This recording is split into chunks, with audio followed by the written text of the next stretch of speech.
Attention, cette vidéo contient des spoilers, donc si vous n'avez pas vu le film, eh bien, ce sera tant pis pour vous.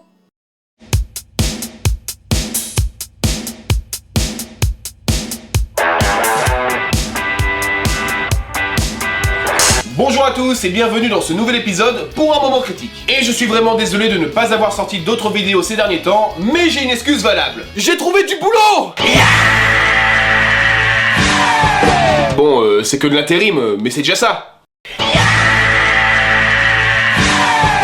Enfin bref, dernièrement j'ai eu envie d'aller voir deux films. Le premier est un film d'animation qui s'intitule Les Croods, dernier film sorti des studios DreamWorks et réalisé par Chris Sunder.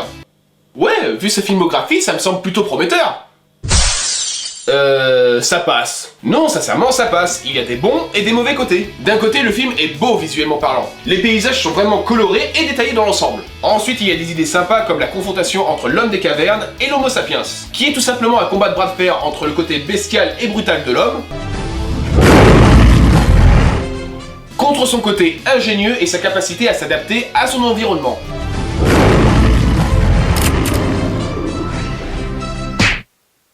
Oui, je pense que c'est un peu le côté Rahan qui m'a fait aimer le film en partie. Oui, j'adore le personnage Rahan, et si vous aimez pas, tant pis pour vous.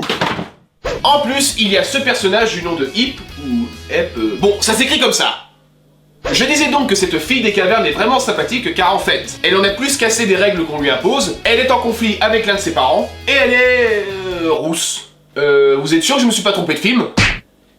Bon, DreamWorks essaye de se la jouer Pixar. Je me dis pourquoi pas.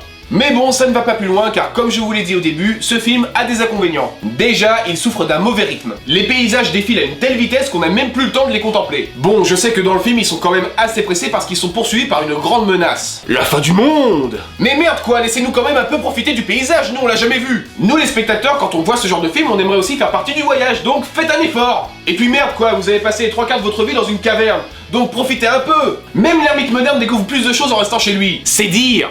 Bon, ensuite, pour revenir aux personnages, ils sont vraiment saoulants!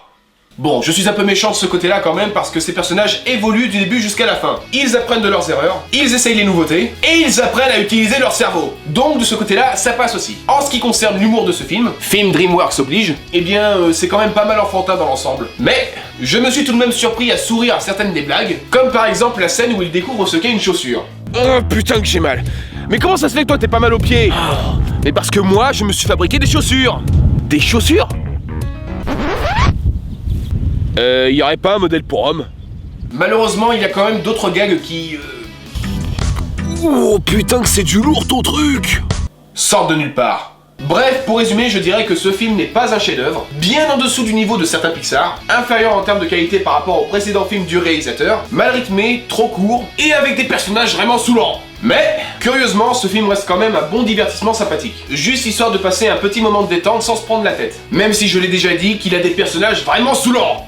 Et bien voilà, c'est la fin de ce moment critique, j'espère avoir réussi à vous faire passer un agréable moment. Pour d'autres vidéos, n'hésitez pas à cliquer ici pour vous abonner à la chaîne Boxmakers. Et n'hésitez pas à aller sur le site de boxmakers.fr pour aller cliquer sur la boîte magique où vous y trouverez les derniers bonus. Ils utilisent leur grand-mère pour jouer à pile ou face! En tout cas, je vous retrouve très prochainement pour critiquer le second film. Un indice?